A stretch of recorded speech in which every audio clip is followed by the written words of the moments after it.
WhatsApp guys, welcome back to Indresh video. भाई साहब, पूरी दुनिया को शॉक लग चुका है इंडिया की जीडीपी ग्रोथ नंबर देख के। इवन गवर्नमेंट जो इंडिया की है उसने भी एक्सपेक्ट नहीं किया था। तो क्या है पूरा मामला, देखते हैं जीडीपी ग्रोथ। और पहली बात तो ये कहना चाहता हूँ कि मेरा देश बदल रहा है, प्रगति कर रहा है और बहुत जल्द आप ये देख लेना, आप बोलोगे भैया कितनी जल्दी बाकी कंट्रीज को इंडिया ने बिल्कुल ही पीछे छोड़ दिया है। तो वर्ल्ड अफेयर्स चैनल से वीडियो है प्रशांत धवन सर की चैनल में, तो प्लीज सब्सक्राइब, वीडियो कर दे लाइक। 1 2 3 गो। नमस्कार and welcome you to world affairs. मैं हूं प्रशांत धवन। नाउ इंडिया के जीडीपी नंबर्स ने पूरी दुनिया को शॉक कर दिया है, जहां पर दुनिया की डेवलप्ड इकोनॉमीज या तो रिसेशन में है या तो रिसेशन की तरफ बढ़ रही है। ऐसे टाइम में इंडिया ने 7.2% की ग्रोथ रेट दिखाई है। आप खुद ही समझ सकते हैं, बाय डिफॉल्ट इंडिया दुनिया की फास्टेस्ट ग्रोइंग इकोनॉमी है आज के समय। और यहाँ पे आप देख पाओगे लिखा हुआ है कि इंडियन इकोनॉमी अब आराम से 3.3 ट्रिलियन डॉलर के आगे निकल चुकी है। हालांकि जो एक्चुअल अब पोजीशन है इंडियन इकोनॉमी की, ये 3.5 ट्रिलियन डॉलर्स के आसपास है। ये मूडीज और कई और प्राइवेट एजेंसीज ने कहा है, बट ऑफिशियली आप देखोगे हम 3.3 ट्रिलियन के आगे तो निकल ही चुके हैं। और सबसे इंटरेस्टिंग बात यह है कि किसी ने भी ऐसे नंबर्स की एक्सपेक्टेशन नहीं करी थी। ये बेटर देन एक्सपेक्टेड नंबर्स हैं। भारत सरकार खुद मान के चल रही थी कि फाइनेंशियल ईयर 2023 में हमारी ग्रोथ रेट 7% के आसपास रहेगी। आरबीआई ने तो थोड़ा सा और कम करके बताया था। आरबीआई ने कुछ महीने पहले कहा था कि ग्रोथ रेट हमारी मोस्ट प्रोबेबली 6.8% के आसपास रहेगी। हालांकि बाद में आरबीआई के गवर्नर ने एक स्टेटमेंट दी और ये कहा कि इंडिया की इकोनॉमी हो सकता है कि 7% के आगे निकल जाए, बट लोग मान रहे थे मैक्सिमम 7%, 7.1%, 7.2% ओवरऑल ग्रोथ।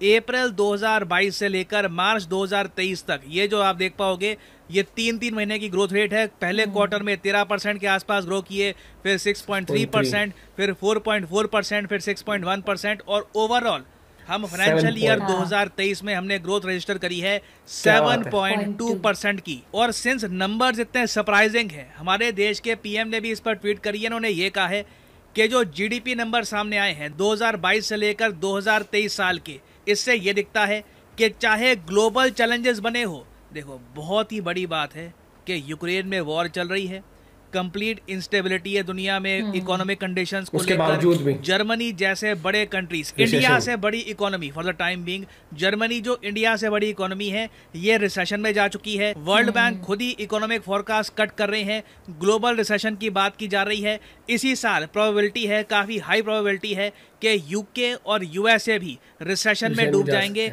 ऐसे टाइम में, ऐसे ग्लोबल चैलेंजेस में 7.2 रजिस्टर करना बहुत ही इंप्रेसिव है, क्योंकि दुनिया मान के चल रही थी 6.8 के आसपास। अमेरिकन इंस्टीट्यूशंस तो मान के चल रहे थे कि हाँ इंडिया इतना ही ग्रो करेगा। तो उनकी एक्सपेक्टेशंस को मीट करके फिर थोड़ा सा आगे और पुश करना, दिस इज इंप्रेसिव। और एक थोड़ा सा मैं आपको कंपैरिजन के लिए बता दूं, यूएस चाइना से अगर हम कंपेयर करें, हालांकि मैं ये कहूँगा, देखो यूजुअली जब मैं वीडियो बनाता हूँ तो 200-300 में से 1-2 कमेंट्स होती हैं, वो कहते हैं कि जी पाकिस्तान का बताओ। यहाँ देखिए, पाकिस्तान को अब डिस्कस करना पॉइंटलेस है, वो गाड़ी बहुत आगे निकल चुकी है, तो इसलिए मैं मेंशन भी नहीं करता। ठीक है, लास्ट वीडियो में भी नहीं मेंशन किया था, इस वीडियो में भी मेंशन नहीं करूंगा। It is absolutely pointless. USA को अगर हम देखें तो पिछले साल यूएसए की ग्रोथ रेट रही थी 2.1% के आसपास की, और अभी ना इनकी जो क्वार्टरली ग्रोथ रेट है 1% के आसपास झूल रही है। थोड़ा सा भी कहीं से इनको धक्का लग गया तो सीधा ये नेगेटिव ग्रोथ रेट रजिस्टर करना स्टार्ट कर देंगे। और ऐसा मत सोचना कि यूएस देखो बड़ी इकोनॉमी है तो इनके लिए ग्रो करना मुश्किल होता होगा, नहीं। यूएसए की इकोनॉमी में फंडामेंटल प्रॉब्लम्स है, ये इतना तेजी से ग्रो नहीं कर रहे बहुत लंबे समय से। चाइना भी बड़ी इकोनॉमी है, चाइना पिछले साल 3% ग्रो किया है, और इस साल आप देखोगे ये लोग कह रहे हैं कि 5% की ग्रोथ रेट ये अचीव करेंगे, ये इनका टारगेट है। मान लो 4.5 भी कर लेते हैं तो ये बहुत ही बड़ी जंप होगी। और चाइना इसी तरीके से हर साल यूएसए की जीडीपी को बीट करके इवेंचुअली 2030 तक नॉमिनल जीडीपी के मामले में यूएसए को ओवरटेक कर लेगा। और इसी टाइम फ्रेम में आप ये भी देखोगे, एक्चुअली इससे काफी पहले 2027 के आसपास आप ये भी देखोगे कि इंडिया विश्व की तीसरी सबसे बड़ी अर्थव्यवस्था बन चुका होगा। मगर अभी के लिए ना, इस साल के लिए इंडिया के सामने एक सिंगल टारगेट है, जर्मनी, और मौका बहुत अच्छा है। जर्मनी इस वक्त आर्थिक मंदी में है, रिसेशन में है। इनकी जो जीडीपी है ये नेगेटिव में जाएगी, मतलब कि नीचे गिरेगी। ये जो 4.3 ट्रिलियन के आसपास लिखा है ये कम होगा। अब यहाँ पे आप एक क्वेश्चन पूछ सकते हैं कि ये क्यों लिखा है कि IMF के हिसाब से इंडिया की जो GDP है 3.7 ट्रिलियन हो गई। वो आर्टिकल में तो 3.3 ट्रिलियन कह रहे थे, मॉर्गन स्टैनली 3.5 ट्रिलियन कह रहा था। देखो IMF थोड़े से आगे एस्टिमेट्स के हिसाब से चलता है, ठीक है, फ्यूचर एस्टिमेट्स के हिसाब से चलता है। तो ये बात RBI भी कह चुका है कि 2023 में ना इंडिया की GDP टोटल आपको 3.7 ट्रिलियन डॉलर दिखेगी। टोटल हमारी जो इकोनॉमी है ये यहाँ तक पहुँच जाएगी। और सामने हमारे एक ही टारगेट है, जर्मनी को डिथ्रोन करना है, या तो इस साल या अगले साल के पहले या सेकेंड क्वार्टर में India can certainly do that. और इसी के साथ क्या होगा कि टॉप 4 इकोनॉमीज में ना एक भी यूरोपियन इकोनॉमी नहीं होगी। कई दशकों में पहली बार हम देखेंगे कि एक भी यूरोपियन इकोनॉमी टॉप 4 में नहीं होगी। जापान को बीट करने में हो सकता है कि 1-2 साल और लग जाएं, क्योंकि यहाँ पर अभी रिसेशन हुई नहीं है, अभी भी इनकी इकोनॉमी थोड़ी सी रेजिलिएंट है। बट इंडिया में आप देखोगे बहुत से एक्सपर्ट्स ओपनली कह रहे हैं कि इंडिया के पास बहुत ही अच्छा मौका है इसी साल जर्मनी को ओवरटेक करने का। हालांकि मुझे यहाँ पर यह भी बोलना पड़ेगा कि इंडिया चाहे जर्मनी को ओवरटेक कर भी लेना, तब भी चाइना से आप अगर देखो डिफरेंस बहुत ही ज़्यादा बड़ा है। ये 20 ट्रिलियन के आसपास जा रहे हैं। हमारा अभी के लिए टारगेट है 2027 तक के 5 ट्रिलियन के आसपास हो जाए, तो 1/4 नॉमिनल GDP के मामले में हम खड़े हैं। परचेजिंग पावर पैरिटी के हिसाब से हम बहुत पीछे नहीं है, मगर नॉमिनल GDP में ना अभी मैं कहूँगा भारत को फ्यूचर में लगातार कई सालों तक, मैं कहूँगा 10 से लेकर 15 सालों तक ना 7-8% कंसिस्टेंटली ग्रो करना होगा।